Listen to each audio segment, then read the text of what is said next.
नमस्कार, मैं कविता उनियाल, आप देख रहे हैं मीडिया टुडे टीवी। स्वीडन ने तुर्की से उलझकर अपने ही पैरों पर कुल्हाड़ी मार ली।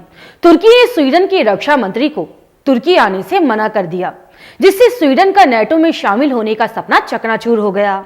स्वीडन में 2 दिन पहले तुर्की के दूतावास के बाहर प्रदर्शन और पवित्र कुरान के अपमान के बाद तुर्की ने स्वीडन के रक्षा मंत्री का तुर्की दौरा कैंसिल कर दिया।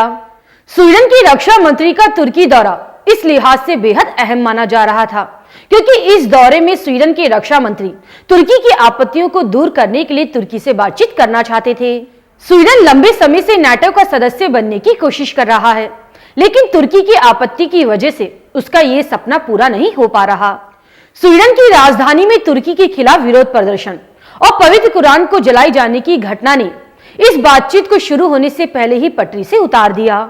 तुर्की के राष्ट्रपति रजब तैयब एर्दोगान ने कहा है कि इस घटना के बाद स्वीडन को नाटो में शामिल होने के लिए तुर्की के समर्थन की उम्मीद नहीं रखनी चाहिए। ये तो आप सभी जानते हैं कि किसी भी नए देश को नाटो में शामिल होने के लिए पुराने सभी सदस्य देशों की अनुमति लेनी पड़ती है। अमेरिका तो स्वीडन को नाटो में शामिल करना चाहता है, लेकिन तुर्की ने इस पर आपत्ति जताई थी।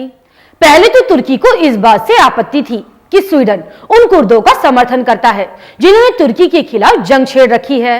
स्वीडन तुर्की को मनाने की कोशिश कर ही रहा था कि एक बार फिर से तुर्की का पारा हाई हो गया। तुर्की इस बात से सख्त नाराज है कि स्वीडन प्रशासन द्वारा रस्मस पालुदान को बाकायदा तुर्की के दूतावास के बाहर प्रदर्शन करने की अनुमति दी गई और रस्मस पालुदान ने पुलिस के सामने ही कुरान की कॉपी को आग के हवाले कर दिया। इस घटना के बाद से ही तुर्की और स्वीडन के बीच टकराव पैदा हो गया। तुर्की ने पहले अपने रक्षा मंत्री को स्वीडन जाने से रोका और अब स्वीडन के रक्षा मंत्री का तुर्की दौरा कैंसिल कर दिया। तुर्की के राष्ट्रपति रजब तैयब एर्दोगान ने इसे घिनौना अपराध बताया है। उन्होंने कहा है कि हमारी चेतावनी के बावजूद इस तरह के कामों की इजाजत देना नफरती जुल्म और इस्लामोफोबिया को बढ़ाता है। हमारे पवित्र मूल्यों पर हमला आजादी नहीं बल्कि आधुनिक बर्बरता है। इस घटना को लेकर स्वीडन के विदेश मंत्री और प्रधानमंत्री ने कहा है कि वे मुसलमानों के खिलाफ इस नफरत की निंदा करती है। स्वीडन सरकार इसका समर्थन नहीं करती।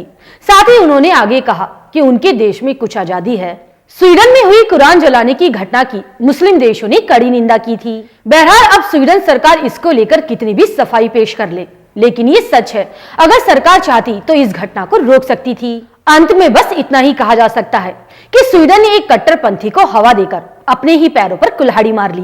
अगर आपको न्यूज अच्छी लगी तो न्यूज को लाइक करें। अगर आप हमारे चैनल पर नए हैं तो हमारे मीडिया टुडे टीवी चैनल को सब्सक्राइब करें और हाँ, बेल आइकन को जरूर प्रेस करें ताकि मेरी न्यूज सबसे पहले आप तक पहुंचे। आपकी इस न्यूज पर क्या राय है मुझे कमेंट करके जरूर बताएं। अब मैं आपको अगली खबर के साथ मिलूंगी। शुक्रिया।